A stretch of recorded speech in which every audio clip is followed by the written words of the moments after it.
Baik teman-teman media, Bismillahirrahmanirrahim. Assalamualaikum warahmatullahi wabarakatuh. Selamat sore dan salam sejahtera untuk kita semuanya. Hari ini kami baru saja menyelesaikan rapat terbatas bersama Bapak Presiden untuk membahas mengenai kebijakan-kebijakan ekonomi, terutama di dalam rangka untuk meningkatkan kegiatan ekonomi dan pemerataan kesejahteraan masyarakat. Seperti diketahui bahwa kondisi dunia masih di dalam situasi yang sangat dinamis dengan berbagai kebijakan dari negara-negara seperti Amerika Serikat dan persaingan antar negara geopolitik baik dari sisi ekonomi dengan perang tarif maupun dari sisi keamanan dan militer yang menciptakan eskalasi global. Kondisi ini menyebabkan pertumbuhan ekonomi dunia di tahun 2025 diperkirakan akan melemah. Yang tadinya proyeksi ekonomi tahun 2025 untuk pertumbuhan ekonomi dunia adalah 3,3%, maka dengan adanya risiko dan eskalasi geopolitik melemah menjadi hanya 2,8%. Situasi ini tentu akan memberikan pengaruh kepada perekonomian nasional, baik itu dari sisi harga-harga komoditas, kegiatan ekspor, dan juga dari sisi volatilitas di sektor keuangan, yaitu nilai tukar maupun juga dari suku bunga. Pemerintah terus melihat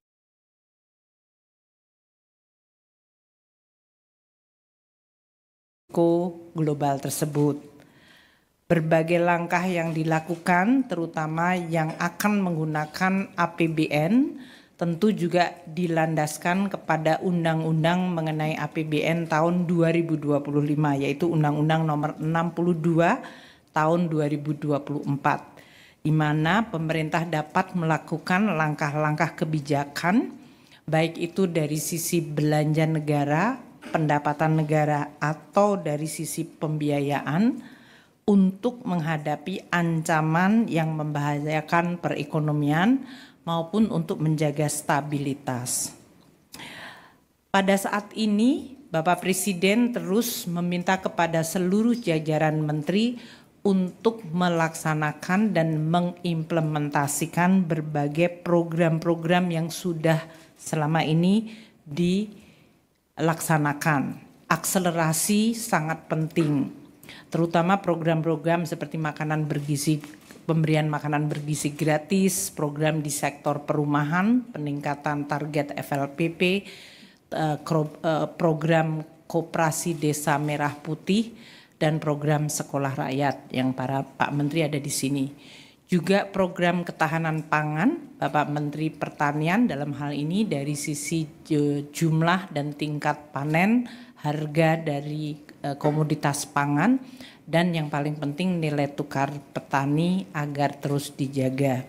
Itu semua program-program yang sudah berjalan saat ini diminta untuk diakselerasi, ditingkatkan baik dari sisi skalanya maupun kecepatannya, sehingga bisa memberikan pengaruh terhadap perekonomian kita, terutama pada masyarakat dalam bentuk penciptaan kesempatan kerja, peningkatan kesejahteraan, dan pertumbuhan ekonomi.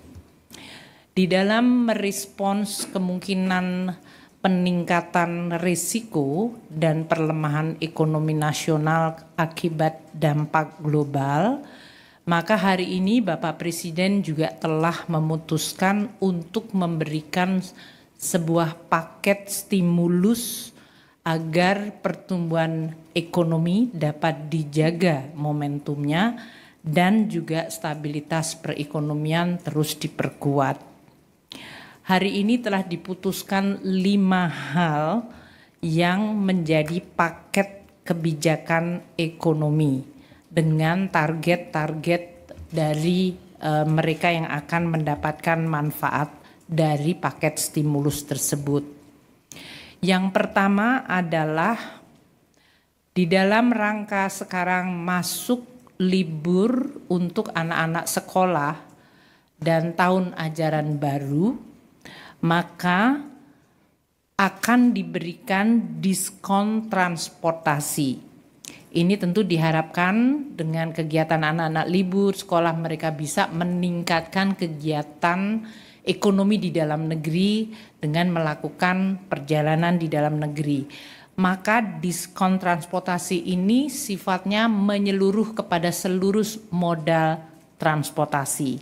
Satu, untuk diskon tiket kereta api itu 30%.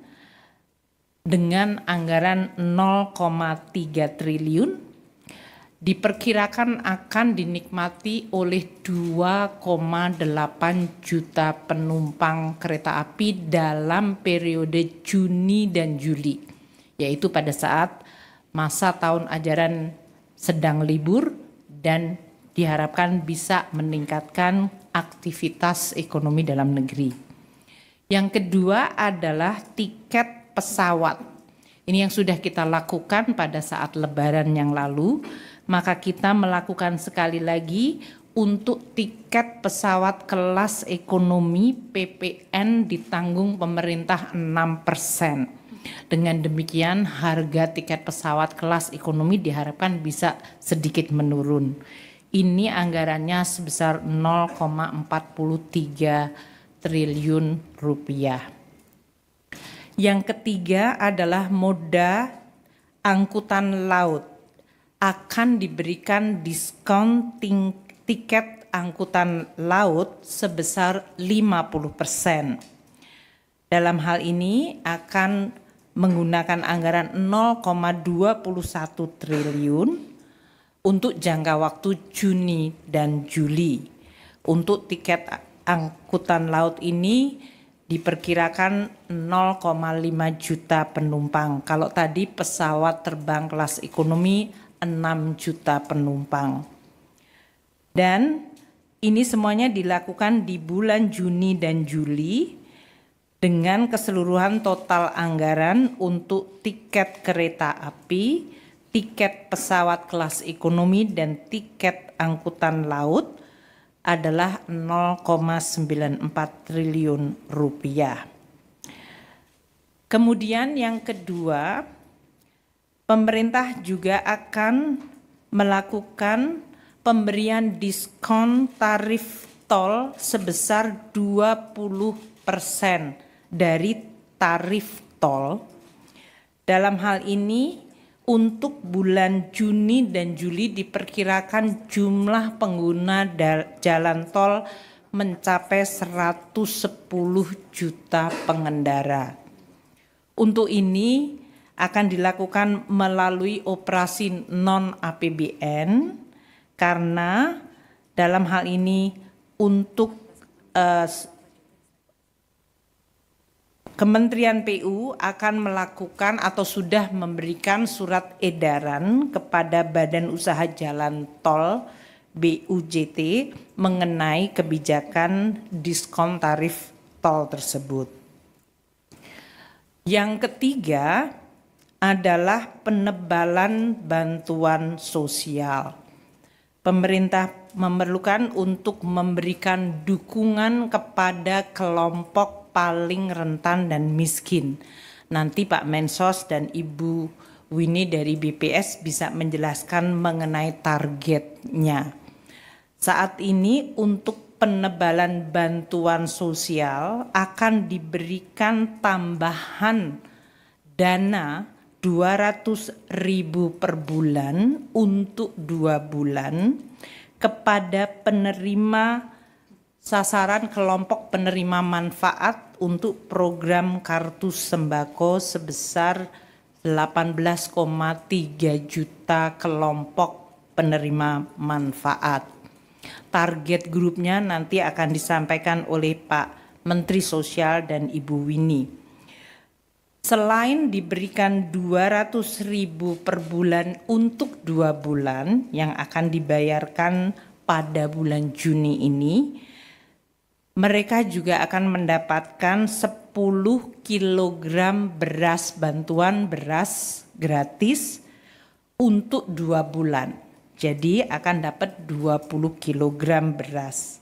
Dalam hal ini total anggaran yang disediakan untuk pemberian tambahan kartu sembako dan bantuan pangan adalah sebesar 11,93 triliun rupiah.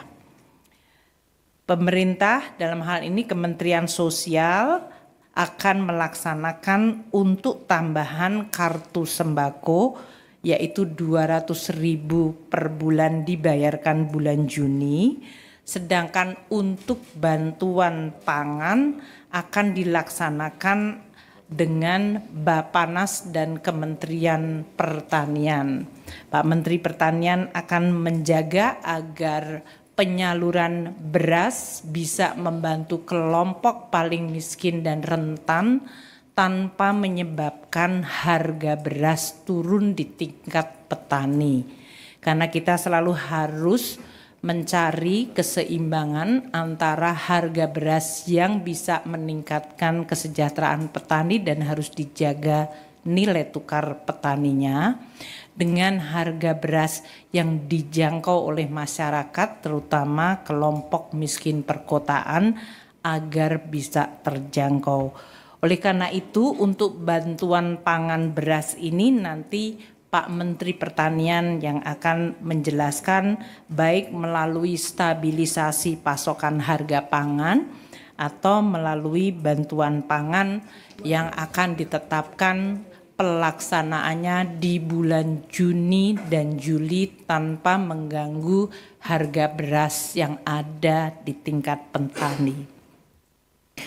Kelompok yang keempat ini ditujukan kepada pekerja dan para guru honorer, yaitu pemberian bantuan subsidi upah PSU kepada 17,3 juta pekerja yang memiliki gaji di bawah 3,5 juta atau di bawah upah minimum provinsi, kabupaten, dan kota.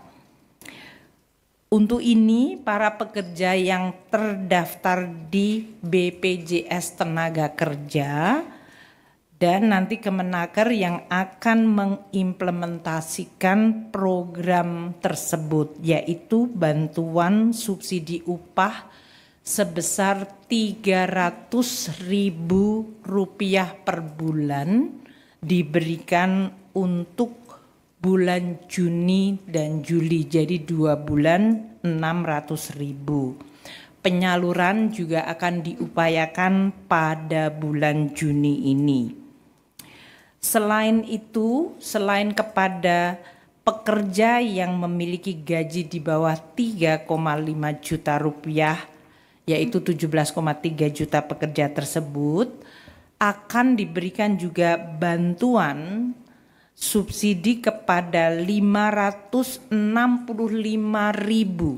guru honorer, baik itu 288.000 guru di lingkungan Kementerian Dikdasmen maupun 277.000 guru di Kementerian Agama. Guru honorer ini juga akan mendapatkan 300.000 per bulan untuk 2 bulan, yaitu 600.000. Selain untuk pekerja dan guru honorer, di dalam paket kebijakan yang keempat ini juga akan diberikan perpanjangan diskon 50% untuk 2,7 juta pekerja di lingkungan 6 industri padat karya. Ini tujuannya adalah untuk kepada para pekerja di industri padat karya yang mendapatkan tekanan akibat berbagai situasi global dan persaingan ekspor bisa tetap mendapatkan jaminan kehilangan kerja dengan iuran yang hanya dibayarkan 50%-nya saja. Ini tentu anggarannya berasal dari non-APBN. Sementara untuk subsidi upah dan untuk guru honorer akan disediakan anggaran dari APBN sebesar 10,72 triliun rupiah. Itu adalah kelompok stimulus paket yang keempat. Dan yang kelima yang menyangkut diskon iuran jaminan kehilangan kerja. Kami melihat dari 17,3 juta ini per sektor tentu akan terkena pada sektor-sektor formal dan terutama pada pekerja yang upahnya di bawah 3,5 juta rupiah. Dengan stimulus ini dan akselerasi program-program pemerintah yang telah saya sampaikan tadi, jadi saya ulang sekali lagi, untuk sembako 11,97 triliun, nomor 3, untuk diskon transportasi 0,94 triliun, bantuan subsidi upah 10,72 triliun dan perpanjangan JKK untuk diskon 50% 0,2 triliun rupiah selain diskon tarif tol yang akan dilakukan oleh badan usaha 0,65 triliun. Total keseluruhan paket ini nilainya 24,44 triliun rupiah, yaitu 23,59 triliun dari APBN dan 0,85 triliun dari non-APBN atau dunia usaha. Dengan adanya stimulus ini dan berbagai langkah percepatan program pemerintah seperti dalam hal ini makan bergizi gratis, perumahan, koperasi merah putih, sekolah rakyat, maka kita harapkan dan juga rekonstruksi atau perbaikan sekolah-sekolah yang tadi anggarannya sebesar 16 triliun, kita harapkan pada kuartal kedua maka pertumbuhan ekonomi tetap bisa dijaga mendekati 5% dari yang tadinya diperkirakan akan melemah akibat kondisi global. Dengan pertumbuhan yang kita tetap jaga, maka kemiskinan dan pengangguran terbuka juga diharapkan bisa turun lebih cepat. Mungkin itu yang saya ingin sampaikan. Saya ingin sampaikan selain 24 triliun dari paket stimulus ini, 24,44 triliun, seperti diketahui oleh teman-teman media, gaji ke-13 juga kita cairkan bulan Juni ini. Total anggaran sekitar 49,3 triliun termasuk ASN pusat, daerah, TNI, Polri, dan pensiunan. Dengan adanya pencairan gaji 13, paket stimulus 24,44 triliun dan akselerasi program-program pemerintah, maka kita harapkan momentum pertumbuhan bisa terus terjaga. Demikian yang bisa saya sampaikan dan saya akan memberikan kesempatan kepada Pak Menteri Sosial Bu Winnie atau Pak Menteri Amran untuk menyampaikan beberapa hal untuk program yang akan dilaksanakan Juni-Juli ini. Silakan Bapak.